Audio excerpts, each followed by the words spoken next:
میرا سوال ہے کہ جب خلیفہ فوت ہو جاتے ہیں تو نئے خلیفہ کو کیسے چوز کرتے ہیں؟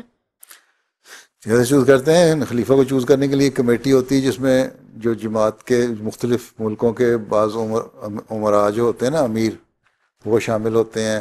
پھر جو سینٹرل باڈی ہوتی ہے جماعت کے عہدیدار، ان میں سے ایک کمیٹی بنی ہوئی ہے بہت ساری. پھر بعض مشنری ہوتے ہیں، اس طرح کوئی 200-300 آدمی ہوتے ہیں، ٹھیک ہے، جو ایک کمیٹی بنی ہوتی ہے. ان کو پہلے ہی بتایا یہ ہوتی ہے کمیٹی.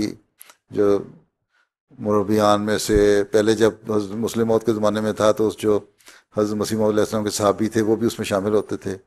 پھر اس کے بعد صحابیوں کے بڑے بیٹے شامل ہونے لگ گئے، لیکن اب نہ صحابی کے بڑے بیٹے رہے نہ صحابی رہے. تو اب مبلغین ہوتے ہیں، مختلف ملکوں کے امیر ہوتے ہیں.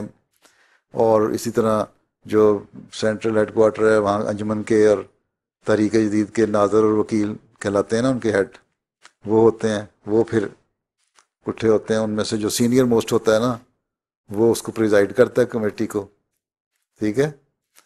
پہلے بند کر لیتے ہیں کہ ہم سارے دروازے جہاں الیکشن ہونا ہوتا ہے، وہ پریزائڈ کرتا ہے جو سینئر موسٹ ہوتا ہے.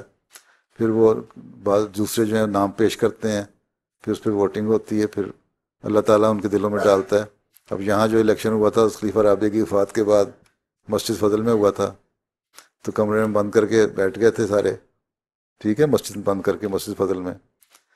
اور اس میں پھر نام پیش ہوئے. اور بعض لوگ کہتے تھے ہمارے دل میں یہ تھا کہ ہم نے کسی اور کو ووٹ دینا ہے یا نام پیش کرنا ہے، لیکن اللہ تعالیٰ نے ہمارے دلوں کو اس طرح قابو کر لیا کہ ہمارے ہاتھ کھڑے ہو گئے میرے حق میں، میرے لیے. تو اللہ تعالیٰ پھر، کیونکہ اللہ تعالیٰ کی خاطر ہو رہا ہوتا ہے، پھر اللہ تعالیٰ گو ہاتھ کھڑے ہو کے الیکشن ہوتا ہے، لیکن اللہ تعالیٰ اس میں اپنی قدرت دکھاتا ہے اور زبردستی لوگوں کو جس کو خلیفہ بنانا ہوتا ہے اس کے لیے ووٹ دلوا دیتا ہے، ٹھیک ہے.